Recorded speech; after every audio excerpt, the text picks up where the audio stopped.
விருந்தினர் பக்கத்துல இன்னைக்கு கெஸ்ட் யாருன்னு சொல்லிடலாமா? சொல்லிடலாம்.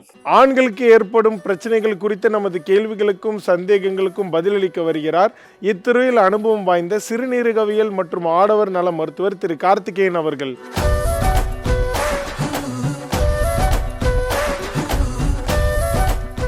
வணக்கம் சார். வணக்கம். எப்படி இருக்கீங்க சார்? நல்லா இருக்கேன். Super sir. ஸோ இப்போதான் வந்து நவம்பர் 19 வந்து கடந்து வந்தோம், international men's health day. So அது ரிலேட்டடாகவே கொஸ்டின்ஸ் ஆரம்பிக்கலான்னு விருப்பப்படுறோம் சார். ஸோ மென்ஸ் வந்து காமனாக ஃபேஸ் பண்ணக்கூடிய ப்ராப்ளம்ஸ் அண்ட் இஷ்யூஸ் நீங்கள் ஒரு சில அட்வைஸ் கொடுக்கணும்னா என்ன கொடுப்பீங்க? ஸோ மென்ஸ் ஹெல்த் ப்ராப்ளம் அப்படின்னு பார்த்தா நிறைய டைப்ஸ் இருக்குது.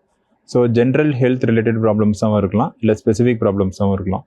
ஸோ மென் அப்படின்றவங்க எப்படி எல்லாருக்கும் விமனுக்கு என்ன டிசீசஸ் வருதோ, டயபெட்டிஸ், ஹைப்பர் டென்ஷன், இந்த மாதிரி டிசீசஸ் மேல்ஸ்க்கும் வருது. ஆனால் இன்றைக்கி நம்ம பார்க்குற காலகட்டத்தில் மென்னுக்கு அந்த ப்ராப்ளம்ஸ் எல்லாருக்குமே வந்து அதிகமான லெவலில் இருக்குது. இப்போ ரீசெண்டாக கோவிட் கூட வந்துச்சு, அதில் கூட பார்த்தா மேல்ஸ் அதிகமாக அஃபெக்ட் ஆனாங்க. அதுக்கு சில ரீசன்ஸ் இருக்குது. அது மாதிரி இந்த டயபெட்டிஸு, இந்த ஹைப்பர் டென்ஷன், ஹார்ட் இஷ்யூஸ், இது எல்லாமே இப்போ இன்றைக்கி காலகட்டத்துக்கு ஒரு ப்ராப்ளம் என்னென்னா மேல்ஸ்க்கு அதிகமாக வருது. ரெண்டாவது ப்ராப்ளம் என்னென்னா மென்னுக்கு வந்து யங் ஏஜ்லேயே வருது. ஸோ அதை நம்ம இன்றைக்கி ஃப்ரீக்வெண்ட்டாக பார்க்குறோம். ஸ்பெசிஃபிக்கான இஷ்யூஸ் அப்படின்னு பார்த்தா இப்போ நம்ம ஆண்ட்ராலஜி அண்ட் மென்ஸ் ஹெல்த்னு பார்க்குறோம்.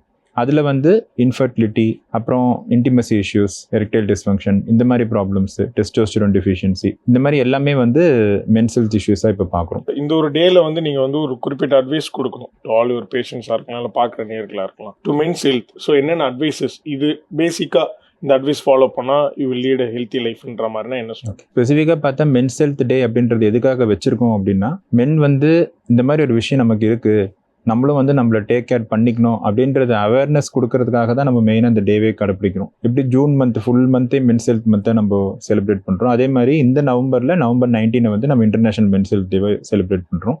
அதே மாதிரி இந்த நவம்பரில் வந்து நவம்பர் அவேர்னஸ் அப்படின்னு சொல்கிற ஒரு விஷயமும் நம்ம யூஎஸில் நிறைய பேர் ஃபாலோ பண்ணுறாங்க. அதில் என்னென்னா வந்து இந்த ப்ராஸ்டேட் கேன்சர் அவேர்னஸ் பற்றியும் பேசுவாங்க. இது இல்லாமல் செப்டம்பர் மந்த்லேயும் ப்ராஸ்டேட் கேன்சர் அவேர்னஸ் பற்றி பேசுகிறாங்க. இது எல்லாமே எதுக்காக வச்சுருக்காங்க அப்படின்னா, இந்த மாதிரி நிறைய இஷ்யூஸ் இருக்குது, இந்த மாதிரி ப்ராப்ளம்ஸை பற்றியான அவேர்னஸ் மென்னுக்கு வரணும். அதே மாதிரி இந்த மாதிரி இருக்கிற ப்ராப்ளம்ஸ்க்கு இந்த மாதிரி சொல்யூஷன்ஸ் இருக்குது, சீக்கிரமாக வந்தால் நம்ம வந்து சரியாயிக்க முடியும். அதே மாதிரி அந்த ப்ராப்ளமை ரொம்ப அட்வான்ஸாக போகிற வரைக்கும் விட்டுட்டு, அது இல்லாமல் சீக்கிரமாக நம்ம ட்ரீட்மெண்ட் பண்ணும்போது நம்ம பெட்டரான அவுட்கம்ஸை பார்க்குறோம் அப்படின்றத நம்ம சொல்கிறோம். ஸோ ஸ்பெசிஃபிக்காக அவங்களுக்கு தெரிய வேண்டியது வந்து life style changes and stress reduction. So நம்ம 2-3 விஷயம் நம்மளோட பேஷண்ட்ஸ் எல்லாருக்கும் ஒப்பிடல என்ன சொல்லுவோம் அப்படின்னா, டயட் ஃபாலோ பண்ணுங்கள், லைஃப் ஸ்டைல் கொஞ்சம் ஃபாலோ பண்ணுங்கள், அதே மாதிரி ஸ்லீப் வந்து நல்ல ஒரு 7 to 8 hours நல்ல ஸ்லீப் இருக்கணும், டீப் ஸ்லீப் அண்டு ஒரு நல்ல டைமில். ஸோ அதாவது கண்டினியூஸ் ஸ்லீப்பும் இருக்கணும். அதே மாதிரி ஸ்ட்ரெஸ் லெவல்ஸை கம்மி பண்ணிக்கோங்க அப்படின்னு சொல்லுவோம். ஸோ டயட்டில் மெயினாக ஜங்க் ஃபுட் கம்மி பண்ணுறது, சுகர் கம்மி பண்ணுறது, கார்போஹைட்ரேட்ஸ் கம்மி பண்ணுறது, அதே மாதிரி எக்ஸசைசஸில் அட்லீஸ்ட் ஒரு 3 to 4 days வீக்காவது வாக் பண்ணுங்கள். இந்த பேசிக் அட்வைஸ் நம்ம எல்லாருக்கும் சொல்கிறோம். இதை தான் நம்ம இன்னைக்கு ஷோ பார்த்துட்டு இருக்கிறவங்களுக்கும் சொல்லிடுறோம். அண்ட் சார், இப்போ ரீசெண்டாக வந்துட்டு நிறைய பேருக்கு இருக்கிற ப்ராப்ளம் வந்து இந்த இன்ஃபர்டிலிட்டி. மேல் இன்ஃபர்டிலிட்டிக்கு என்ன ரீசன் சார், அண்ட் அதுக்கு என்னென்ன மாதிரியான ட்ரீட்மெண்ட்ஸ் எல்லாம் இருக்குது? ஸோ மேல் இன்ஃபர்டிலிட்டி ஒரு பெரிய டாபிக். இன்றைக்கி காலகட்டத்தில் முன்னாடி இருந்ததை கம்பேர் பண்ணும்போது மேல் இன்ஃபர்டிலிட்டி அதிகமாக இருக்குது அப்படின்றத நம்ம பார்க்குறோம். அதுக்கான ரீசன்ஸ் என்னென்னு பார்த்தா, ஒன்று, முன்னாடியுமே மேல் இன்ஃபர்டிலிட்டி அதிகமாக தான் இருந்துச்சு, பட் இன்னைக்கு காலகட்டத்துக்கு அது இன்னுமே அதிகமாக லைம்லைட்டுக்கு வர ஆரம்பிச்சிருக்கு. அதுக்கு ரீசன் என்ன அப்படின்னா, லேடிஸ் வந்து முன்னாடியே டாக்டர் பார்த்துடுறாங்க, அவங்களுக்கான செக்கப்ஸ் முடிஞ்சிருது. இன்றைக்கி இன்னொரு விஷயம் நம்ம பார்க்குறது வந்து, மேலுக்கும் அந்த ஹஸ்பண்டுக்கும் ஒய்ஃபுக்கும் இருக்கிற கேப் வந்து சில கம்யூனிட்டிஸில் வந்து அதிகமாக இருக்குது. ஸோ யூஸ்வலாக எங்கே இருக்கிற ஒய்ஃப்க்கு வந்து ரிப்போர்ட்ஸ் எல்லாமே நல்லாயிருக்கும். அப்படி இருக்கும்போது ஏன் கன்சீவ் ஆகலை அப்படின்னு பார்க்கும்போது தான் மேலுக்கு நம்ம செக் பண்ணும்போது ஸ்பெர்மில் இஷ்யூஸ் பார்க்குறோம். ஸோ அந்த மேல் இன்ஃபர்டிலிட்டி வந்து இன்றைக்கி 40 to 50%, அதாவது 100 couples இன்ஃபர்டிலிட்டி வந்தாங்கன்னா மென்னுக்கு வந்து 40 to 50% வரைக்கும் ப்ராப்ளம்ஸ் இருக்குது. So almost equal. ஸோ இந்த மேல் இன்ஃபர்டிலிட்டிக்கான ரீசன்ஸ் அப்படின்னு பார்த்தா மெயினாக sperm issues. So sperm count கம்மியாக இருக்கிறது, ஸ்பெர்ம் மொட்டிலிட்டி கம்மியாக இருக்கிறது, ஸ்பெர்மோட இன்ஹெரண்ட் குவாலிட்டி உள்ளே வந்து கம்மியாக இருக்கிறது, ப்ளஸ் சம்டைம்ஸ் இந்த எரெக்டைல் டிஸ்ஃபங்க்ஷன், இந்த மாதிரி ப்ராப்ளம்ஸ்னால ஸ்பெர்ம்ஸே நல்லா இருந்தாலும் அவங்களால வந்து கன்சீவ் ஆக முடியறதில்ல. இன்றைக்கி இருக்கிற ஃபாஸ்ட் பேஸ் வேர்ல்டில் வந்து இன்ட்ரெஸ்ட், அதாவது ஹஸ்பண்ட் அண்ட் ஒய்ஃப்குள்ளே இருக்கிற இன்ட்ரெஸ்ட்டு, எமோஷனல் இன்டிமசி கம்மியாக இருக்கிறது, இந்த மாதிரி இருக்கிற ப்ராப்ளம்ஸும் இன்ஃபர்டிலிட்டிக்கு ரீசனாக இருக்கலாம். சார், காமனாக பார்த்தா முன்னெல்லாம் வந்து ஒரு சில இடங்களில் கிளினிக்ஸ் இருக்கும், அவ்வளோதான். இல்லை மேஜராக ஏதாவது ஒன்றா ஹாஸ்பிட்டல்ஸ் போகும். இப்போ வந்து தெருவுக்கு ஒரு இன்ஃபர்டிலிட்டி சென்டர்ஸ் வந்து இருக்குது, நம்ம பார்க்க முடியுது.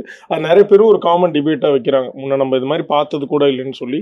அதுக்கு என்ன ரீசன் சார்? ஸோ இன்னைக்கு காலகட்டத்துக்கு ஒன்று ப்ராப்ளம்ஸும் அதிகமாக இருக்குது, ரெண்டாவது அவேர்னஸும் அதிகமாக இருக்குது. மூணாவது ட்ரீட்மெண்ட் பண்ணிக்க நம்ம ரெடியாக இருக்கும். இந்த 3 தான் ரீசன்ஸ். ஆனால் ஏன் இவ்வளோ ஃபெர்டிலிட்டி சென்டர்ஸ் வரணும், முன்னாடி இருந்ததோ இன்றைக்கி வந்து இந்த அளவுக்கு வந்து நம்பர்ஸ் அதிகமாக இருக்கிறதுக்கு என்ன காரணம்னா, கடந்த 30-40 வருஷத்தில் ஸ்பெர்மோட குவாலிட்டி, எக்கோட குவாலிட்டி எல்லாமே கம்மியாக இருக்குன்றதை நம்ம ஸ்டாட்டிஸ்டிக்கலாகவே சொல்ல முடியும். ஸோ 1973, 1975 அந்த காலகட்டத்தில் இருந்த ஸ்பெர்ம் நம்பர்ஸ்க்கும் ஸ்பெர்ம் குவாலிட்டிக்கும் இன்றைக்கி 2024 நம்ம ஒரு 40-50 இயர்ஸ் தள்ளி பார்க்கும்போது அன்னைக்கு இருந்த கவுண்ட்ஸ் இன்றைக்கி இல்லை, அன்னைக்கு இருந்த ஸ்பெர்ம் குவாலிட்டி இன்றைக்கி இல்லை. அதுக்கு ஏகப்பட்ட ரீசன்ஸ் இருக்கலாம். கிராஜுவலாக அந்த டிடியூரேஷன் ஆஃப் ஸ்பெர்ம்ஸ் பார்க்குறோம். இதே மாதிரி யங் விமனுக்கும் பார்த்தா இன்றைக்கி காலகட்டத்தில் எக்கோட நம்பர்ஸ், அதாவது 35-40 வயசில் இருக்க வேண்டிய ரிப்போர்ட் சம்டைம்ஸ் 25 வயசில் இருக்கிறவங்களுக்கு கூட வருது. அதுக்கான காரணங்களும் என்ன அப்படின்ற ரிசர்ச்லாம் போயிட்டே தான் இருக்குது. பட் இன்றைக்கி நீங்கள் கேட்ட அந்த ஃபெர்டிலிட்டி சென்டர்ஸ் ஏன் இவ்வளோ அதிகமாக இருக்கும் அப்படின்றதுக்கு ஒன் ஆஃப் த ரீசன்ஸ் வந்து ஸ்பெர்மும் எக்கும், கருமுட்டை மற்றும் அந்த விந்தணுக்கள், இதனுடைய குவாலிட்டி வந்து கம்மியாயிட்டே போகுது அப்படின்றது ஒரு முக்கியமான ரீசன். அண்ட் இதே மாதிரி நீங்கள் இன்ஃபர்டிலிட்டி பற்றி நிறைய விஷயம் சொன்னீங்க சார். இந்த மாதிரியே கண்டினியூ ஆகிட்டே இருந்துச்சுன்னா இயற்கையாக கருத்தரிக்கிறது அப்படின்ற ஒரு விஷயமே இல்லாமல் போயிடுமா ஃபியூச்சரில்? ஆக்சுவலாக வந்து WHO என்ன சொல்லியிருக்கு அப்படின்னா, மேபி இன்னிலேருந்து ஒரு 20 to 30 இயர்ஸ் கழிச்சு 80 to 85% வந்து IVF பேபிஸாக தான் இருக்கும் அப்படின்ற ஒரு ஸ்டாட்டிஸ்டிக்ஸ் ஆல்ரெடி நம்மக்கிட்ட இருக்குது. ஸோ நீங்கள் கேட்ட கொஸ்டின், அதாவது ஏன் ஃபெர்டிலிட்டி சென்டர் அதிகமாச்சு, அதுக்கான ஆன்சரும் இருக்குது. அதே மாதிரி அந்த ஸ்பெர்ம் கவுண்ட்டு, எக் கவுண்ட்டு இப்படியே போயிட்டே இருந்துச்சு அப்படின்னா மேபி 80 to 85% வந்து IVFல தான் நடக்கும் அப்படின்ற ஒரு சிச்சுவேஷன் வரும் அப்படின்றது WHO நமக்கு வந்து சொல்லியிருக்கு. லைஃப் ஸ்டைல் சேஞ்ச் ஆகிறதாலையும் அண்ட் டெக்னாலஜி டெவலப்மெண்ட்னாலையும் இந்த மாதிரி டிராஸ்டிக்கலான விஷயங்கள் மனுஷங்களுக்குள்ள நடக்குது. இன்னைக்கு அந்த மாதிரி நடக்குதுன்றதை நம்ம பார்க்குறோம். இது இன்னமும் வந்து இந்த கண்டிஷன் ஒர்சன் தான் ஆகும் அப்படின்னு சொல்கிறாங்க.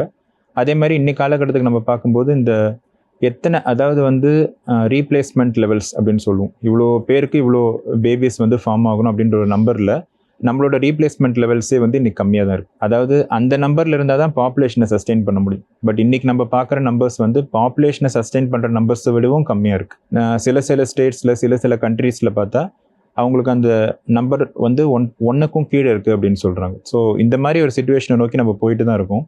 என்னதான் அட்வான்ஸ்மெண்ட்ஸ் வந்தாலும் அதனுடைய சம்டைம்ஸ் ரேடியேஷனோட எஃபெக்டோ இல்லை என்விரான்மெண்டல் சேஞ்சஸ்னாலேயோ எல்லா விதமான லைஃபோட ஸ்பியர்ஸ்லேயும் நம்ம இந்த ப்ராப்ளத்தை பார்க்குறோம். ஏன் நிறைய பேருக்கு ஹார்ட் டிசீஸ் அதிகமாக வருது, ஏன் அதிகமான இந்த ஸ்ட்ரோக்ஸ் வருது, இந்த மாதிரி ப்ராப்ளம்ஸும் இருக்குது. அதே மாதிரி ஃபெர்டிலிட்டியோட ப்ராப்ளம்ஸும் அதிகமாகிட்டே போகுது. இதுக்கான ரீசன்ஸ் என்னன்றது நமக்கு தெரிய வருது. மேபி ஜெனட்டிக்காக இருக்கலாம், மேபி என்விரான்மெண்டலாக இருக்கலாம், இந்த மாதிரி எல்லாமே இருக்குது. பட் எக்ஸாக்ட் ரீசன் என்னவா இருக்கும் அப்படின்றது இப்போவும் நம்ம we are trying to find out. But நீங்கள் கேட்ட கொஸ்டின், இந்த விஷயம் நடக்க போகுது அப்படின்றது வந்து WHO நம்மளை வார்ன் பண்ணியிருக்கு. சார், இந்த இன்ஃபெர்டிலிட்டி ட்ரீட்மெண்ட்ஸில் வந்து ட்ரீட்டபிள் என்ன, நான் ட்ரீட்டபிள் என்ன? ஸோ இன்ஃபெர்டிலிட்டி அப்படின்றது மேல் சைடில் இருக்கலாம், ஃபீமேல் சைடில் இருக்கலாம். ஸோ நம்ம இன்றைக்கி வந்து மேல் இன்ஃபெர்டிலிட்டி பற்றி பேசினாலும் அதை பற்றி மட்டும் மெயினாக டிஸ்கஸ் பண்ணலாம். ஸோ ஸ்பெர்மோட நம்பர்ஸ் வந்து கம்மியாக இருக்குது அப்படின்னா அதுக்கு என்ன காரணம், அதை கண்டுபிடிச்சி நம்மளால் சரி பண்ணக்கூடிய மெத்தட்ஸ் நம்மக்கிட்ட இருக்குது. சில ப்ராப்ளம்ஸை வந்து கண்டுபிடிச்சி சரி பண்ண முடியும், சில ப்ராப்ளம்ஸை வந்து ட்ரீட் பண்ண முடியாது. பட் அப்படியே விட்டால் அவங்களால கன்சீவ் ஆக முடியாதுன்ற போது நம்ம சில ட்ரீட்மெண்ட்ஸை பண்ணி அந்த கண்டிஷனை ஓவர் கம் பண்ணுவோம். ஸோ இந்த 2 கேட்டகரி நம்ம பிரிக்கலாம். ஸோ எப்போவுமே வந்து சரி பண்ணி நேச்சுரலாக கன்சீவ் ஆகிறத தான் எல்லாருமே எய்ம் பண்ணுவாங்க. அதுக்கு முக்கியமான ஒரு ப்ரீ ரிக்விசிட், அதாவது இதெல்லாம் இருந்தால் தான் நம்ம வந்து நேச்சுரலுக்கு ட்ரை பண்ண முடியுன்றதுல ஹஸ்பண்ட் அண்ட் ஒய்ஃப் வந்து கல்யாணம் எவ்வளோ நாள் ஆச்சு, அந்த ஒய்ஃபோடைய ரிப்போர்ட்ஸ் எப்படி இருக்குது அப்படின்றது நம்ம ரொம்ப முக்கியமாக பார்ப்போம். அதுக்கு என்ன காரணம் அப்படின்னா, முன்னாடி வந்து மேபி 40-45 இயர்ஸ் வரைக்குமே நல்ல எக்ஸ் வந்துட்டு இருந்துச்சு. பட் இந்த 40 வருஷத்தில் அதனோட டிட்டரேஷனால் 30 வயசு 32 வயசுக்கு மேலே கருமுட்டைகளோட எண்ணிக்கை, அதோட குவாலிட்டி கம்மியாக ஆரம்பிச்சு. ஸோ இவங்க ஹஸ்பண்ட் அண்ட் ஒய்ஃபோட ரிப்போர்ட்ஸ் எப்படி இருக்குது, ப்ளஸ் அவங்களோட ஏஜ் எவ்வளோ இருக்குது, ப்ளஸ் கல்யாணம் எவ்வளோ நாள் ஆச்சு, அவங்க அந்த ஸ்ட்ரெஸ் லெவல்ஸ் எவ்வளோ இருக்குன்றதை பேஸ் பண்ணி தான் நம்ம ட்ரீட்மெண்ட் சொல்கிறோம். ஸோ இப்போ வந்து கருமுட்டை நல்லா இருக்குது, ஒய்ஃப்க்கு வந்து நிறைய டைம் இருக்குது, அவங்களுக்கு ஒன்றும் ப்ராப்ளம் இல்லைன்னு சொல்லும்போது நம்ம மேலோடைய ரிப்போர்ட்ஸை இம்ப்ரூவ் பண்ணி அது மூலமாக அவங்கள நேச்சுரலாகவோ இல்லை அட்லீஸ்ட் மினிமம் ட்ரீட்மெண்ட்டில் கன்சீவ் ஆக வைக்க நம்ம ட்ரை பண்ணுவோம். இந்த குரூப்பில் வர்ற ப்ராப்ளம்ஸ் வந்து low sperm count because of varicocele, இல்லைனா இந்த obesity and lifestyle diseases. இப்போ அவங்களுக்கு யங் பேஷண்ட்ஸ்க்கு சுகர்ஸ் இருக்கலாம், இந்த மாதிரியும் இருக்கலாம், ப்ளஸ் ஹார்மோனல் இஷ்யூஸ். இந்த ஒபிசிட்டினால் வரக்கூடிய நம்ம ஸ்க்ரோட்டத்தை சுற்றி இருக்கிற ஹீட், இந்த மாதிரி விஷயங்களை நம்ம டைம் எடுத்து சரி பண்ணி, இல்லை வேரிகோசீல் அப்படின்ற விஷயங்களை ஆப்ரேஷன் மூலமாக சரி பண்ணியோ நம்ம அந்த ஸ்பெர்ம் கவுண்ட்டை இம்ப்ரூவ் பண்ணி அவங்க முன்னாடி IVFல தான் அவங்களுக்கு கன்சீவ் ஆக முடியும் அப்படின்ற இந்த சிச்சுவேஷனை நம்ம எய்தர் அதோட சிம்பிளான ட்ரீட்மெண்ட்ஸ் IUI இல்லை சம்டைம்ஸ் எல்லாமே நல்லாவே இம்ப்ரூவ்மெண்ட்டான நேச்சுரல் கன்செப்ஷனுக்கு நம்ம ட்ரை பண்ணுவோம். ஸோ ட்ரீட்டபிள் அப்படின்றதுல இந்த பார்ட் ரொம்ப முக்கியம். அதே மாதிரி சம்டைம்ஸ் எல்லாமே சூப்பராக இருக்குது, பட் ஹஸ்பண்ட் அண்ட் ஒய்ஃப்குள்ள ரிலேஷன் சரியா இல்லை அப்படின்ற விஷயங்களும் நிறைய ரீசன்ஸ்னால இருக்கலாம். மேபி அவங்களுக்குள்ள அண்டர்ஸ்டாண்டிங் இல்லாமல் இருக்கலாம், இல்லை இன்டிமசி இஷ்யூஸ் இருக்கலாம், இல்லை எரெக்டைல் டிஸ்ஃபங்க்ஷன் இருக்கலாம். இந்த மாதிரி ப்ராப்ளம்ஸை சார்ட் அவுட் பண்ணி ஓவராலாக நம்ம வந்து ஒரு ட்ரீட்மெண்ட்டை கொடுக்கும்போது எது நடக்காதுன்னு இருந்துச்சோ அதை நடக்க வைக்க முடியும். இது வந்து ட்ரீட்டபிள் காஸ். நான் ட்ரீட்டபிள் அப்படின்னு வரும்போது எக்ஸாம்பிள் முக்கியமானது வந்து நம்ம இங்கே சொல்கிறது 0 ஸ்பெர்ம் கவுண்ட்.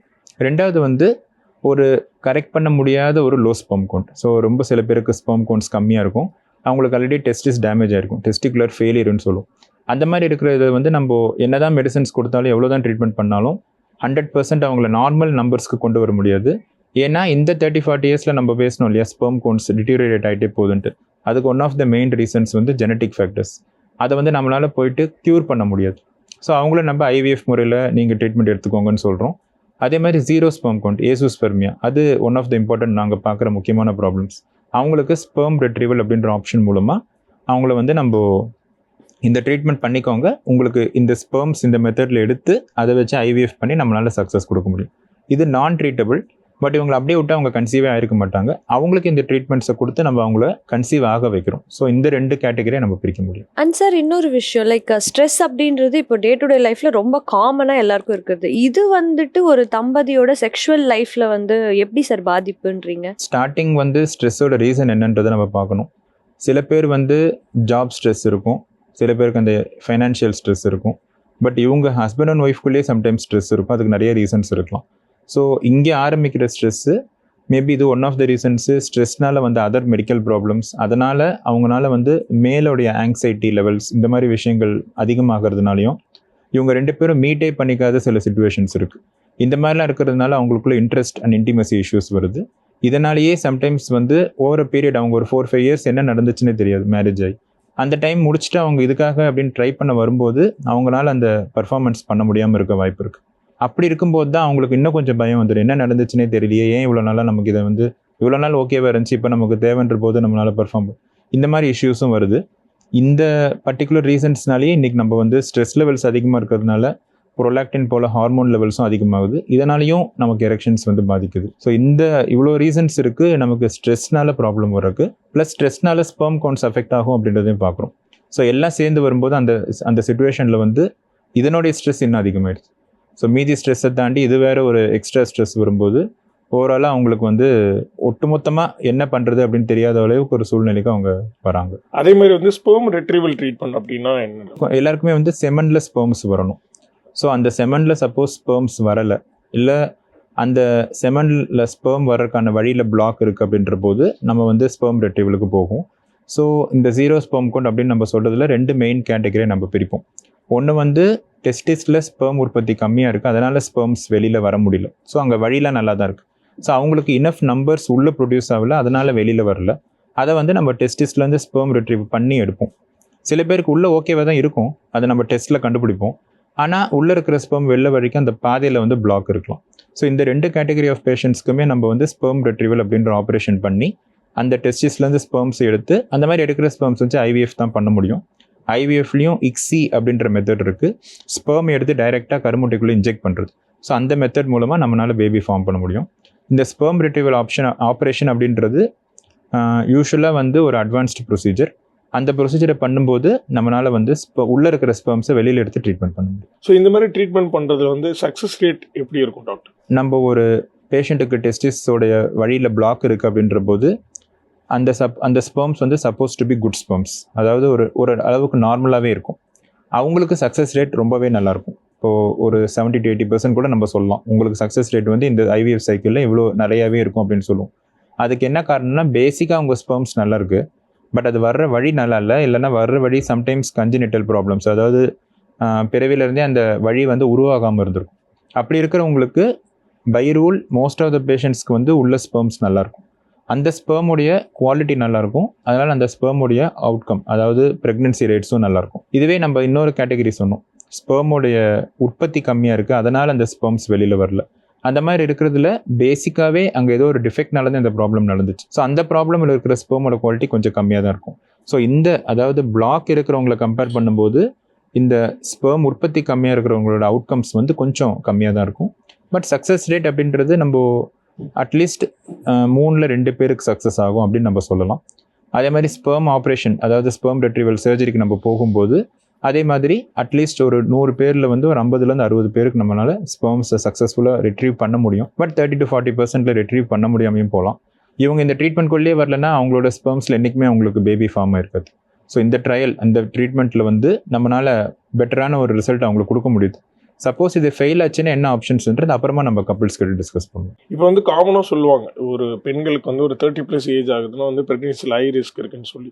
அதே மாதிரி மென்ஸுக்கும் வந்து ஒரு 30+ இல்லை ஒரு 40+ன்னு ஏதோ ஒரு ஏஜ் ஃபேக்டரில் இந்த மாதிரி டிசீசஸ் வரதுக்கான வாய்ப்புகள் இருக்கா டாக்டர்? மென்னுக்கும் விமனுக்கும் இருக்கிற பேசிக் டிஃப்ரென்ஸ் என்னென்னா, மென்னுடைய ஸ்பெர்ம்ஸ் வந்து கிட்டத்தட்ட 45 years 50 years வரைக்கும் கூட நல்லாவே இருக்கும்.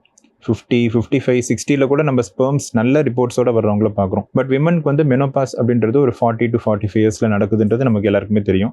முன்னாடி மேபி 50 years வரைக்கும் நடந்துருந்தது. பட் இப்போ வந்து ஒரு 40, 38 அந்த மாதிரி ஏஜில் நிறைய பேருக்கு அந்த நம்பர் ஆஃப் எக்ஸ் வந்து கம்மியாகி ஒரு 42 to 45 வந்து ஸ்டாப் ஆகுது. ஸோ இந்த மெனோபாஸ் வர்றதுக்கு ஒரு 5 வருஷம் முன்னாடி எக்கோட நம்பர்ஸ் வந்து கம்மியாக ஆரம்பிக்கும். இன்றைக்கி நம்ம என்ன பார்க்குறோம் அப்படின்னா, அலார்மிங்லி 30 வயசை கிராஸ் பண்ணிட்டாங்க அப்படின்னா இந்த 30ன்ற நம்பர் கொஞ்ச நாளைக்கு முன்னாடி 35 இருந்துச்சு. இப்போ அந்த நம்பர் இறங்கி 30க்கு வந்துருச்சு. ஸோ 35 இயர்ஸ்க்கு மேலே எக்கோட நம்பர்ஸோ இல்லை எக்கோட குவாலிட்டியோ கம்மியாக இருக்குது. இப்போ நம்ம என்ன பார்க்குறோன்னா 30 வயசு 32 வயசுக்கு மேலே இருக்கிறவங்களே நிறைய ப்ரொபோர்ஷன், அதாவது முன்னாடி இருந்தவங்களோட கம்பேர் பண்ணும்போது இப்போ இருக்கிற ப்ரொபோர்ஷன் வந்து இன்னமுமே நிறைய பேருக்கு வந்து எக்கோட நம்பர் கம்மியாகுது. இந்த நம்பர் வந்து மென்னுக்கு முன்னாடி 45 இயர்ஸ்க்கு மேலேன்னு இருந்துச்சு. இப்போ நம்ம என்ன பார்க்குறோன்னா 40 years அப்படின்னு பார்க்குறோம். ஸோ 40 வயசுக்கு மேலே மென்னுக்கும் 30லேருந்து 32 வயசுக்கு மேலே விமனுக்கும் ஸ்பெர்மோட கவுண்ட்ஸும் எக்கோட கவுண்ட்ஸும் கம்மியாக ஆரம்பிக்குது. ஸோ இன்னி காலகட்டத்துக்கு நம்ம சொல்லும்போது ப்ராப்ளம் இருக்குது அப்படின்னா கொஞ்சம் சீக்கிரமாகவே நீங்கள் மேரேஜ் பண்ணி ட்ரீட்மெண்ட் பண்ணிக்கோங்கன்னு நம்ம சொல்கிறோம். அதே மாதிரி 35 வயசுக்கு மேலே போகும்போது மேலோட ஏஜ் 35, ஒய்ஃபோட ஏஜ் 30 to 32 இந்த நம்பரை கிராஸ் பண்ணும்போது அவங்களுடைய முக்கியமான ஒரு கோல் ப்ரெக்னென்சியை நோக்கி இருக்கணும் அப்படின்றது இன்றைக்கி நம்ம பார்க்குறோம். இப்போ வந்து காமனாக வந்து பிஃபோர் மேரேஜ் வந்து ஒரு சில டெஸ்ட்லாம் எடுப்பாங்க. நம்ம நிறைய பேர் சொல்லி கேள்விப்பட்டிருப்போம். அதுவும் நீங்கள் ஹேண்டில் பண்ணுறதா கேள்விப்பட்டோம். For men's health before marriage அவங்க என்னென்ன டெஸ்ட்லாம் எடுக்கணும் அப்படின்றதையும் அட்வைஸ் பண்ணுங்க. ஸோ முன்னாடி காலத்தில் வந்து யாருமே வந்து மேரேஜ் அப்போ எல்லாமே ஓகேவா இருக்குமா அப்படின்றத டெஸ்ட் பண்ணி பார்த்ததில்ல. மேபி 40 வருஷம் 45 வருஷத்துக்கு முன்னாடி எவ்வளோ பேர் வந்து இந்த மாதிரி ஒரு டெஸ்ட்லாம் இருக்குன்னு தெரிஞ்சோ இல்லை ட்ரீட்மெண்ட்டோ பண்ணியிருப்பாங்க. பட் இன்றைக்கி இருக்கிற காலகட்டத்தில் வந்து மேபி வெளியில் இருக்கிற சுச்சுவேஷன் அந்த மாதிரி இருக்கலாம். பட் ஆனால் வந்து நிறைய மென்னோட மைண்டில் இருக்கிற டவுட் என்னென்னா, நமக்கு எல்லாமே கரெக்டாக இருக்குமா இல்லையா, நம்ம பின்னாடி can I father a child, இந்த மாதிரி டவுட்ஸ்லாம் வர ஆரம்பிக்குது. அதுக்கான ரீசன் சுற்றி நடக்கிற கன்ஃபியூஷன்ஸ் ப்ராப்ளம்ஸ் இதுவும் இருக்கலாம். ஸோ அவங்களோட லைஃப்பில் இந்த மாதிரி ஆயிடுச்சு, இவங்களோட லைஃப்பில் இந்த மாதிரி ஆயிடுச்சு, அதே ப்ராப்ளம் நமக்கு வந்துடக்கூடாது அப்படின்ற ஒரு குரூப் ஆஃப் பீப்புளும் இருக்காங்க. அதே மாதிரி அவங்களே வந்து பார்த்திங்கன்னா நம்ம இந்த ஸ்ட்ரெஸ்ஸு, இந்த யங் ஏஜில் டயபெட்டிஸ் வருது, ஹார்ட் இஷ்யூஸ் வருது, இதை பார்த்து பயந்து அதனால் மேபி அவங்களுக்கு நமக்கு முன்னாடியோட இப்போ எரெக்டைல் ஃபங்க்ஷன் வந்து கம்மியாக இருக்கும் அப்படின்னு நினைக்கிற குரூப் ஆஃப் பீப்புளும் இருக்காங்க. நிறைய பேர் வந்து இந்த ஏஜ் இந்த டைமில் வந்து, அதாவது மேரேஜ் ஆகிற டைமில் தேவையில்லாமல் ஒரு கன்ஃபியூஷன், மேபி நமக்கு வந்து வேரிகோசில் இருக்குமோ, மேபி நமக்கு வந்து ஸ்பெர்ம் கவுண்ட் நல்லா இருக்குமோன்னு பார்த்து அதுக்கான டெஸ்ட் பண்ண போகிறவங்களும் இருக்காங்க. ஸோ இந்த மாதிரி இருக்கிற ஒரு ப்ரீ மேரிட்டல் செக்அப் அப்படின்னு சொல்கிறதுல வந்து நம்ம மெயினாக பார்க்குறது, அவங்கக்கிட்ட உட்காந்து பேசி உங்களுக்கு மைண்டில் ஏதாவது டவுட்ஸ் இருக்கா, உங்களுக்கு என்ன இருக்கோ ஓப்பனாக டிஸ்கஸ் பண்ணிக்கோங்க. அதேமாதிரி உங்கள் ஸ்பெர்ம் கவுண்ட்ஸ் அந்த டெஸ்ட்டு பண்ணணுமா, அந்த டெஸ்ட்டை பற்றி எக்ஸ்பிளைன் பண்ணுறதோ, இல்லை அவங்களுக்கு பேசிக்கான பிளட் டெஸ்ட் பண்ணுறதோ, மேபி அந்த டைமில் தான் அவங்களுக்கு ஒரு டயபெட்டிஸை கண்டுபிடிப்போம். அந்த மாதிரி கூட சிச்சுவேஷன்ஸ் இருக்கலாம். இது இல்லாமல் ஸ்பெசிஃபிக்காக அவங்களே வந்து கேட்குறாங்களோ, இல்லை நம்ம வந்து எக்ஸாமினேஷன் பண்ணுறோம் அவங்கக்கிட்ட பேசுகிறோன்ற டைமில் நமக்கே ஓகே உங்களுக்கு டெஸ்ட் பண்ணி பார்க்கணுன்ற டவுட் வருதுன்ற போதோ நம்ம அவங்களுக்கு சீமன் அனாலிசிஸ் பண்ணுறோம். அதே மாதிரி டவுட்டோடு வர்றவங்களுக்கு, இந்த எரெக்டைல் டிஸ்ஃபங்க்ஷன் அப்படின்ற டவுட்டோடு வர்றவங்களுக்கு அதுக்கான டெஸ்ட்டை பண்ணி நம்ம அவங்களுக்கு கன்க்ளூஷன்ஸும் கொடுப்போம். ஸோ நிறைய பேர் 80 to 90% பார்த்தீங்கன்னா நார்மலாக இருப்பாங்க. பட் அவங்களுக்கு அந்த மைண்டில் இருக்கிற டவுட்டை நம்ம கிளியர் பண்ணும்போது தே பிகம் கான்ஃபிடென்ட். ஸோ இந்த வகையில் இந்த ப்ரீ மேரிட்டல் செக்கப்பை நம்ம ஹேண்டில் பண்ணுறோம். ஸோ இப்போ வந்து பொதுவாக வந்து இப்போ நம்ம யூடியூப்பில் வந்து ஒரு சில ஆட்ஸ் பார்ப்போம். இப்போ வெளியிலையும் போஸ்டர்ஸ்லாம் இருக்கும் ரிகார்டிங் எரெக்டைல் டிஸ்ஃபங்க்ஷன். இதை பார்த்து நிறைய பேஷண்ட்ஸ் வந்து எங்கே போகணுன்றதுல வந்து மிஸ்லீட் ஆகிடுறாங்க.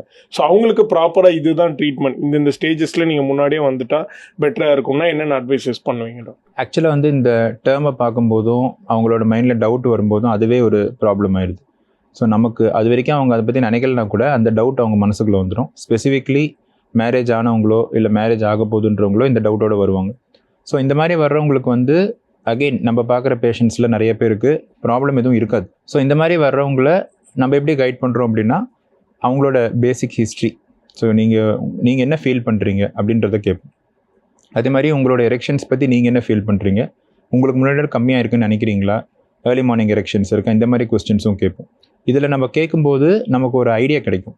அதே மாதிரி ரீசெண்டாக வெயிட் கெயின் ஆயிருக்கா, ரீசெண்டாக ஸ்ட்ரெஸ் அதிகமாக இருக்கா, சிகரெட்ஸ் நிறையா பிடிப்பீங்களா, இல்லை சில பேர் என்ன சொல்லுவாங்கன்னா எனக்கு ஸ்ட்ரெஸ்னால நான் இப்போ ஸ்மோக்கிங் ஸ்டார்ட் பண்ணியிருக்கேன், அதே மாதிரி எங்கள் வீட்டில் டயபெட்டிஸ் இருக்குது, எனக்குமே இப்போ வந்து ரீசெண்டாக டயபெட்டிஸ் கண்டுபிடிச்சிருக்கு. இந்த மாதிரிலாம் வரும்போது again we give more importance. அந்த மாதிரி இருக்கிறவங்களுக்கு அடுத்த கட்டமாக வந்து அதுக்குன்னு சில ஸ்பெசிஃபிக் டெஸ்ட் இருக்குது. சில ஆஃபீஸ் பேஸ்டு டெஸ்ட்ஸ் இருக்குது, அதாவது நம்மளோட ஓபிடியில் பண்ணுவோம்.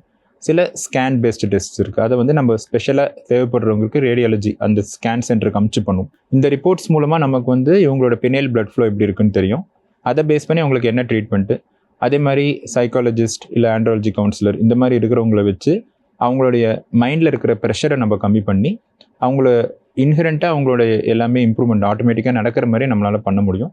ப்ளஸ் மெடிசின்ஸ் எந்த டைமில் தேவையோ அதை நம்ம கொடுக்குறோம். அதே மாதிரி நம்ம இப்போ டயபெட்டிஸ் கண்டுபிடிக்கிறோம், இல்லை ஹார்மோன் லெவல்ஸ் கம்மியாக இருக்குன்னு கண்டுபிடிக்கிறோம்னா அதுக்கான ட்ரீட்மெண்ட்டும் பண்ணுவோம். இதெல்லாம் நம்ம பண்ணும்போது அவங்களுக்கு ஓவராலாக ஒரு இம்ப்ரூவ்மெண்ட் வரும்போது அந்த கான்ஃபிடன்ஸ் வரும். இதுலேயே 180-90 பேர் சரியாயிடுவாங்க. இதையும் தாண்டி ப்ராப்ளம் இருக்குன்றவங்களுக்கு தான் நம்ம ஸ்பெசிஃபிக் ட்ரீட்மெண்ட்ஸ்க்கு போகிற மாதிரி இருக்கும்.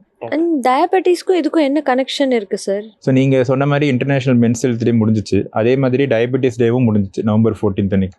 ஸோ அகெயின் இந்த ரெண்டுமே ஒரே மந்தில் வர்றதும் அது மேபி அந்த மாதிரி அமைஞ்சிருந்தாலும் இந்த ரெண்டுத்துக்கும் லிங்க் இருக்குது. அதுக்கு என்ன காரணம் அப்படின்னா நம்ம ஏற்கனவே பேசின மாதிரி எரெக்டைல் டிஸ்ஃபங்க்ஷனான ரீசன் வந்து பினைல் பிளட் ஃப்ளோ கம்மியாக இருக்குது. ஸோ பீனிஸ் வந்து அந்த டைமில் வந்து என்லார்ஜ் ஆகணும் அப்படின்னா பிளட் உள்ளே ஃப்ளோ ஆகணும்.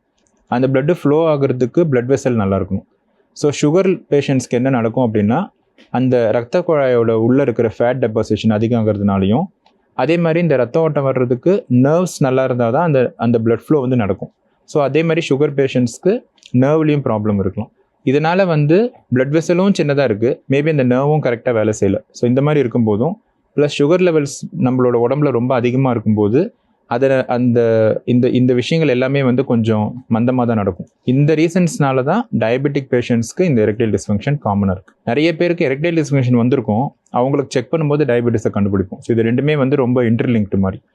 அதே மாதிரி இந்த மாதிரி பேஷண்ட்ஸ்க்கு ஒபிசிட்டி ப்ளஸ் இந்த டெஸ்டோஸ்டெரான் டெஃபிஷியன்சி இதெல்லாமும் கூட இருக்கும். ஸோ இந்த எல்லா ரீசன்ஸ்னாலையும் தான் டயபெட்டிக் பேஷண்ட்ஸ்க்கு இந்த எரெக்டைல் டிஸ்ஃபங்க்ஷன் அதாவது பிளட் ஃப்ளோ ப்ராப்ளம்ஸ் நிறைய வருது. ஸோ அவங்கள நம்ம டார்கெட் பண்ணி இந்த மாதிரி ட்ரீட்மெண்ட்ஸ் பண்ணும்போது அவங்களுக்கு இந்த ப்ராப்ளம்ஸும் வந்து கம்மியாகும். டாக்டர், அதே மாதிரி வந்து டெஸ்டோஸ்டெரான் டெஃபிஷியன்சி அப்படின்றத பற்றி டீட்டெயிலாக கொஞ்சம் அட்ரஸ் பண்ணிங்கன்னா it will be helpful. So இந்த டெஸ்டோஸ்டெரான் அப்படின்றது வந்து ஒரு மேல் ஹார்மோன். ஸோ அந்த ஹார்மோன் தான் வந்து மேல் அண்ட் ஃபீமேல் அப்படின்றதுக்கு டிஃப்ரென்ஸ். அதே மாதிரி இந்த டெஸ்டோஸ்டெரான் அப்படின்றது விமன்லேயும் ஒரு சின்ன பர்சன்டேஜ் இருக்குது, பட் நம்ம மென் பற்றி மட்டும் பேசலாம். ஸோ டெஸ்டோஸ்டெரான் அப்படின்றதோடைய ஃபங்க்ஷன் என்ன அப்படின்னா மேல் பாடியில் அந்த மேல் பாடிக்கான சேஞ்சஸ், மேலுக்கான கேரக்டரிஸ்டிக்ஸ் இதெல்லாம் வர்றதுக்கு இந்த டெஸ்டோஸ்டெரான் முக்கியம். அந்த மேல் மைண்ட் அப்படின்னு சொல்லுவோம், அது மேலுக்கான interest, sperm production, erectile problems இது எல்லாத்துக்குமே வந்து டெஸ்டோஸ்டெரான் தேவை. அதே மாதிரி மசில் மாஸ் வர்றதுக்கு, போனுக்கு பிளட் ப்ரொடக்ஷன் இந்த மாதிரி எல்லா விஷயங்களுக்குமே டெஸ்டோஸ்டெரான் தேவை. இந்த டெஸ்டோஸ்டெரான் வந்து சில பேருக்கு இந்த நம்பர்ஸ் வந்து கம்மியாக இருக்கும். நிறைய பேர் வந்து பார்த்தீங்கன்னா டெஸ்டோஸ்டெரான் டெஸ்ட் பண்ணிவிட்டு எனக்கு கம்மியாக இருக்குது எனக்கு ட்ரீட்மெண்ட் பண்ணுங்கன்னு சொல்கிறவங்களும் இருக்காங்க. எங்கே கல்யாணம் ஆகாதவங்க கூட சம்டைம்ஸ் டெஸ்டோஸ்டெரான் ட்ரீட்மெண்ட் எடுக்கிறவங்களும் இருக்காங்க. ஸோ இந்த டெஸ்டோஸ்டெரானுக்கும் மென்னுக்கும் என்ன சம்மந்தம் அப்படின்னு கேட்டால் நிறைய பேர் என்ன நினைக்கிறாங்க அப்படின்னா டெஸ்டோஸ்டெரான் நல்ல லெவலில் இருந்தால் தான் எல்லா ஃபங்க்ஷனும் நல்லா நடக்கும்னு நினைக்கிறாங்க. அது ரொம்ப கரெக்ட். ஸோ டெஸ்டோஸ்டெரான் கம்மியாக இருக்கும்போது அதனோட அசோசியேட்டடாக நம்ம சில ப்ராப்ளம்ஸ் பார்க்குறோம். ஸ்பெசிஃபிக்கலாக ஆண்ட்ராலஜி அண்ட் மேல் இன்ஃபர்டிலிட்டின்னு வரும்போது டெஸ்டோஸ்டெரான் நம்பர் அந்த அளவு கம்மியாக இருக்கிறதுனால ஸ்பெர்ம் உற்பத்தி பாதிக்கலாம். அதே மாதிரி டெஸ்டோஸ்டெரான் லெவல் கம்மியாக இருக்கும்போது மைண்டில் அந்த இன்ட்ரெஸ்ட் அப்படின்றது கம்மியாக இருக்கலாம்.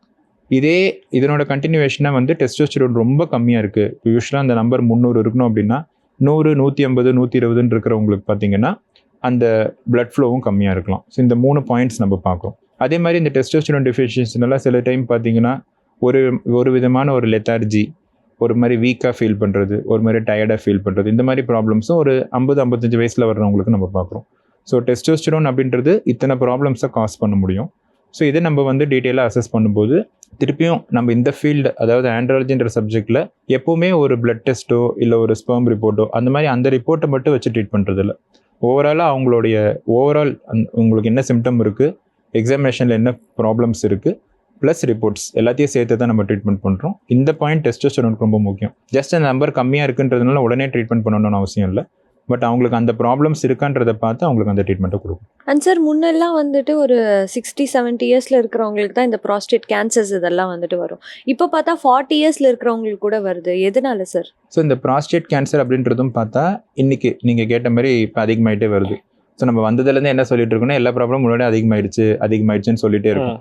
பட் அதில் முக்கியமாக பேரலாக இன்னொரு பாயிண்ட் என்னென்னா முன்னாடியோட அவேர்னஸ் அதிகமாக இருக்குது, முன்னாடியோட டயக்னோசிஸ் அதிகமாக இருக்குது, முன்னாடியோட அவைலபிலிட்டி ஆஃப் ட்ரீட்மெண்ட் அதிகமாக இருக்குது.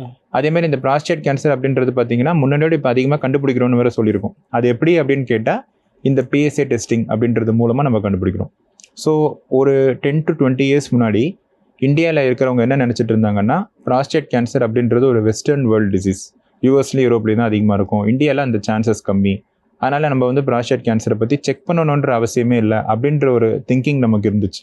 பட் இன்றைக்கி நம்ம என்ன பார்க்குறோம் அப்படின்னா ப்ராஸ்டேட் கேன்சர் இந்தியாலையும் இருக்குது. ஸோ நம்ம இந்தியாலையும் வந்து இந்த செக்கப் பண்ணணும் அப்படின்னு நினச்சதுனால தான் 45 to 50 இயர்ஸ் ஏஜ் குரூப்பில் ப்ராஸ்டேட் கேன்சர் அதிகமாகுது. அதே மாதிரி வெஸ்டர்ன் வேர்ல்டுக்கும் இந்தியன் நம்மளோட பேஷண்ட்ஸ்க்கும் இருக்கிற டிஃப்ரென்ஸ் என்னென்னா நம்ம இந்த கேன்சரை கொஞ்சம் லேட்டாக தான் கண்டுபிடிக்கணும். அங்கே இருக்கிறவங்க வந்து ரொம்ப சீக்கிரமாக கண்டுபிடிச்சிருவாங்க. ஏன்னா அவங்களுக்கு ஆல்ரெடி இந்த ப்ராஸ்டேட் கேன்சர் ஸ்க்ரீனிங்கிறது ரொம்ப ரெகுலராக நடக்கிற ஒரு விஷயம். பட் நம்ம இங்கே பார்க்குறது என்ன அப்படின்னா கொஞ்சம் அந்த டிசீஸ் எய்தர் ஸ்டார்ட் ஆகி வந்துச்சு இல்லை அது கொஞ்சம் ஆல்ரெடி ஸ்ப்ரெட் ஆக அந்த ஸ்டேஜில் தான் நம்ம பார்க்குறோம். ஸோ இந்த 60 to 70 இயர்ஸ் அப்படின்ற குரூப்பில் பார்க்குற அந்த பேஷண்ட்ஸ்க்கும் 40 to 50 இயர்ஸில் பார்க்குற அந்த பேஷண்ட்ஸ்க்கும் இந்த கேன்சரோடைய தன்மையில் கொஞ்சம் டிஃப்ரென்சஸ் இருக்குது. இன்றைக்கி நீங்கள் கேட்ட கொஸ்டின் ஏன் நம்ம சீக்கிரமாக பார்க்குறோம் அப்படின்றதுக்கு ஒரு காரணம் அது சீக்கிரமாக வருதுன்றதும் இருக்குது, ரெண்டாவது நம்ம சீக்கிரமாக கண்டுபிடிக்கணுன்றதும் இருக்குது. ரெண்டு ஆன்சருமே இருக்காது. அதே மாதிரி இன்னொரு காமன் டவுட் என்னன்னா செமன்ல பிளட் வந்தாலே வந்து ப்ராஸ்டேட் கேன்சராக இருக்குமோ அப்படின்னு நிறைய பேர் பயப்படுறாங்க. அதுக்கு உங்களுடைய கருத்து என்னவா? ஸோ செமனில் பிளட் வர்றதுன்றது ப்ராஸ்டேட் கேன்சரோட ஒன் ஆஃப் த சிம்டம்ஸ். ஆனால் அது ரொம்ப ரேரான சிம்டம். எவ்வளோ பேர் வந்து நம்ம செமனில் பிளட் வரும், அவங்க எல்லாருக்கும் ப்ராஸ்டேட் கேன்சர் இருக்காது. அதே மாதிரி எவ்வளோ பேரை பார்ப்போம் அவங்க எல்லாருக்கும் ப்ராஸ்டேட் கேன்சர் இருக்கிறவங்களுக்கு பிளட் வந்துச்சுன்னு அர்த்தம் இல்லை. பட் நீங்கள் கேட்ட மாதிரி இந்த செமனில் பிளட் வருதுன்றது ஒரு காமன் ப்ராப்ளம் தான். பட் அது எந்த ஏஜ் குரூப்பில் வந்துச்சுன்னு பார்க்கணும். அதே மாதிரி எவ்வளோ ஃப்ரீக்வெண்ட்டாக இருக்கணும்னு பார்க்கணும். அதே மாதிரி ஒரு அப் டு 90% நம்ம சொல்லலாம் ப்ராஸ்டேட் கேன்சர்னால செமனில் பிளட் வர்றதோட வேறு காரணங்கள்னால செமனில் பிளட் வர்றது தான் அதிகம். ஸோ இது ஒரு நல்ல நியூஸ். ஸோ பிளட் வந்துச்சுன்றவே நம்ம ப்ராஸ்டேட் கேன்சர்னு நினைக்க தேவையில்லை. பட் கண்டிப்பாக அது ப்ராஸ்டேட் கேன்சரோடைய ஒரு சிம்டமாக இருக்குமா அப்படின்றத செக் பண்ணி பார்க்குறது ரொம்ப முக்கியம். அதே மாதிரி செமனில் பிளட் வந்த ஒரு சிச்சுவேஷனில் ப்ராஸ்டேட் கேன்சருக்கான டெஸ்ட்டை பண்ணும்போது நிறைய டைம் அது பாசிட்டிவாக வர வாய்ப்பு இருக்குது. ஏன்னா இந்த செமனில் பிளட் வந்ததுக்கான இம்பார்ட்டன்ட் ரீசன் வந்து ப்ராஸ்டேட் கிளாண்ட்குள்ளே இருக்கிற inflammation or infection. So infection அப்படின்னா ஒரு பாக்டீரியானால வருது. ஸோ யூரினரி ட்ராக்ட் இன்ஃபெக்ஷன் நமக்கு தெரியும். ஆனால் இன்ஃப்ளமேஷன் அப்படின்றது மேபி பாக்டீரியானாலையும் வரலாம், இல்லை பாக்டீரியா வந்து சரியானதுக்கு அப்புறமும் லாங் டைமாக இந்த ப்ராஸ்டேட் கிளாண்ட்குள்ளே அடர்ச்சின்னு சொல்லுவோம் இன்ஃப்ளமேஷன், அதனாலையும் இந்த பிளட் வரலாம். இந்த மாதிரி சிச்சுவேஷன் எல்லாத்துலேயுமே நம்ம அடிக்குவேட்டாக டைம் கொடுக்காம அந்த PSA டெஸ்ட் நம்ம சொன்னோம்ல ப்ராஸ்டேட் கேன்சரை ஈஸியாக கண்டுபிடிக்கிறது இன்றைக்கி PSA டெஸ்ட் மூலமாக பண்ணுறோம். அந்த PSA டெஸ்ட் இந்த சிச்சுவேஷனில் பண்ணால் நிறைய வாட்டி இந்த PSA அதிகமாக வர்றதுக்கு வாய்ப்பு இருக்குது, இமீடியட்டாக நம்ம பயப்படுறதுக்கும் வாய்ப்பு இருக்குது. ஸோ இந்த ஒரு சிச்சுவேஷனில் இது என்ன அப்படின்றத கண்டுபிடிச்சி அதுக்கான மீதி விஷயங்கள் ஸோ நம்ம என்ன பண்ணுவோம்னா டிஜிட்டல் ரெக்டல் எக்ஸாமினேஷன், அதாவது அந்த ப்ராஸ்டேட் எப்படி ஃபீல் ஆகுதுன்னு பார்ப்போம், அவங்களோட யூரினரி ஃப்ளோ எப்படி இருக்குன்னு பார்ப்போம். இந்த மாதிரி விஷயம்லாம் பார்த்து முடிச்சுட்டு அடிக்குவேட்டாக ட்ரீட் பண்ணதுக்கு அப்புறமா அந்த PSA டெஸ்ட் பண்ணி ப்ராஸ்டேட் கேன்சர் இருக்கா இல்லையான்ற அந்த டைரெக்ஷனில் போவோம். அதே மாதிரி எந்த காரணத்தினாலே உங்களுக்கு பிளட் வந்திருக்கான், மேபி இன்ஃபெக்ஷனாக இருக்கா, ரேராக ஸ்டோன்ஸ்னால இருக்கலாம், இல்லை சில டைம் வந்து ப்ரொலாங்ட் ஆப்ஸ்டினன்ஸ்னு சொல்லுவோம். அதாவது அவங்களுக்கு செமன் வெளியேறதுல ஏதோ ஒரு ரீசன்னால ரொம்ப நாளாக அவங்களுக்கு வெளியேறல, ஹஸ்பண்டோடைய வேறு இடத்துல இருக்காங்க, இல்லை ரொம்ப நாளாக அவங்க வந்து அந்த செமன் ரிலீஸ் ஆகலன்ற போது இந்த பிளட் வரக்கான ரீசன்ஸ் இருக்குது. யங் பேஷண்ட்ஸ்க்கு ஆக்சுவலாக இதுதான் மோஸ்ட் காமன் ரீசன். அதே மாதிரி அந்த ப்ராஸ்டேட்டோட ட்ராக்டில் இருக்கிற இன்ஃபெக்ஷனோ இன்ஃப்ளமேஷனோ அதுக்கான ரீசன். ப்ராஸ்டேட் கேன்சர் அப்படின்றது ஒரு எல்டர் ஏஜ் குரூப்போட இப்போ நீங்கள் கேட்ட மாதிரி 60 to 70 இயர்ஸ் அந்த இடத்துல இந்த பிளட்டோட வந்தாங்கன்னா ப்ராபப்ளி அந்த டைமில் ப்ராஸ்டேட் கேன்சர் தான் ஃபஸ்ட்டு டயக்னோசிஸ். ஆனால் யங்கர் பேஷண்ட்ஸ்க்கு வந்து அந்த குரூப்லேயே ப்ராஸ்டேட் கேன்சர் கம்மின்றதுனாலையும் அவங்களுக்கு இந்த மாதிரி ரீசன்ஸ்னால தான் பிளட் அதிகமாக வருதுன்றதுனாலையும் அதை பற்றி பயப்பட வேண்டாம். பட் இந்த ரூட்டில் நம்ம செக் பண்ணணும். செக் பண்ணி அப்படி இருந்துச்சுன்னா சீக்கிரமாக கண்டுபிடிக்கலாம். எங்களுக்கு இருந்த எல்லா டவுட்ஸ்க்கும் ரொம்ப கிளியரான எக்ஸ்பிளனேஷன்ஸ் கொடுத்தீங்க டாக்டர். ஸோ நேர்களுக்குமே வந்து ரொம்ப யூஸ்ஃபுல்லாக இருந்திருக்கும்னு நம்புகிறோம். Thank you so much for coming. Thank you sir. Thank you sir. நேர்களே, காலை மலரில் இன்னைக்கு நீங்கள் பார்த்த எல்லா செக்மெண்ட்ஸும் உங்கள் எல்லாருக்கும் ரொம்பவே பிடிச்சிருக்கும்னு நம்புகிறோம். மீண்டும் இதே மாதிரி ஒரு சூப்பரான காலை மலரில் நாங்கள் வந்து திங்கட்கிழமை உங்களை வந்து சந்திக்கிறோம். அதுவரை உங்களிடமிருந்து விடைபெறுவது உங்கள் கார்த்திக் ராமதுரை மற்றும் தாரா. தேங்க்யூ. நன்றி, வணக்கம்.